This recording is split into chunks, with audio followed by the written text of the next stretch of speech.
एथ पे कमीशन।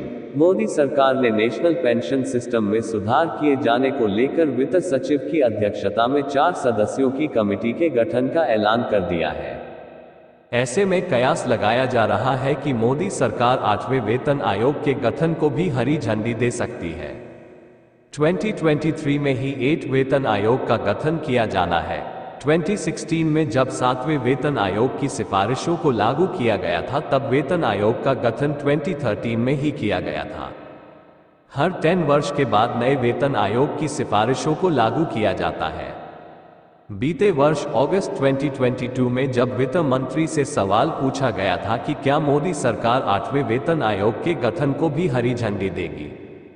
2023 में ही वेतन आयोग का गठन किया जाना है।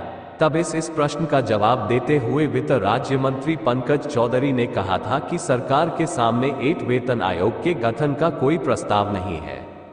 वित्त राज्य मंत्री ने प्रश्नकाल के दौरान पूछे गए सवाल पर लिखित में ये जवाब दिया था। हालांकि ये इतना आसान भी नहीं है, क्योंकि जिस नेशनल पेंशन सिस्टम को लेकर मोदी सरकार टस से मस नहीं हो रही थी, लोकसभा में वित्त विधेयक के पारित होने के दौरान वित्त मंत्री निर्मला सीतारामन ने ये ऐलान किया कि सरकारी कर्मचारियों के लिए नेशनल पेंशन सिस्टम को और बेहतर बनाने का फैसला किया गया है और उसके लिए उन्होंने वित्त सचिव की अध्यक्षता में कमेटी बनाने का उन्होंने निर्णय लिया है। वित्त मंत्री का ये निर्णय हैरान करने वाला था।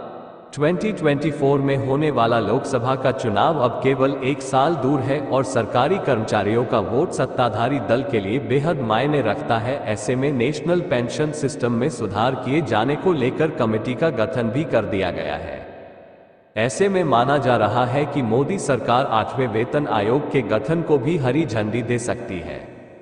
लोकसभा चुनाव से पहले सरकार वेतन आयोग का गठन न कर सरकारी कर्मचारियों की नाराजगी नहीं मोल ले सकती है।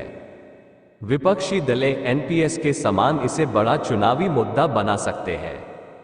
नेशनल पेंशन स्कीम को लेकर केंद्र और विपक्षी दलों द्वारा शासित राज्यों के बीच पहले से ही घमासान छिड़ा हुआ था।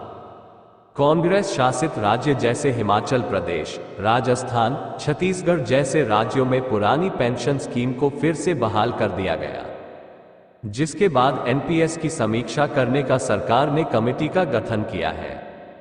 इसलिए इस बात के कयास लगाए जा रहे हैं कि सरकार 8वें वेतन आयोग का भी गठन कर सकती है। आपको बता दें, 1947 के बाद से कई वेतन आयोग का गठन किया जा चुका है। सरकार हर 10 वर्ष पर नए वेतन आयोग का गठन करती है, जिसकी सिफारिशों के आधार पर केंद्रीय कर्मचारियों के वेतन और पेंशनधारकों के पेंशन में बढ़ोतरी की जाती है। 7वें वेतन आयोग का गठन यूपीए सरकार द्वारा 24 फरवरी 2014 को किया गया था। 2006 और 2016 में 6ठे और 7वें वेतन आयोग ने केंद्रीय कर्मचारियों के वेतन में बड़ी बढ़ोतरी की सिफारिश की गई थी और उसे सरकारों ने स्वीकार करते हुए सरकारी कर्मचारियों का वेतन भी बढ़ाया था।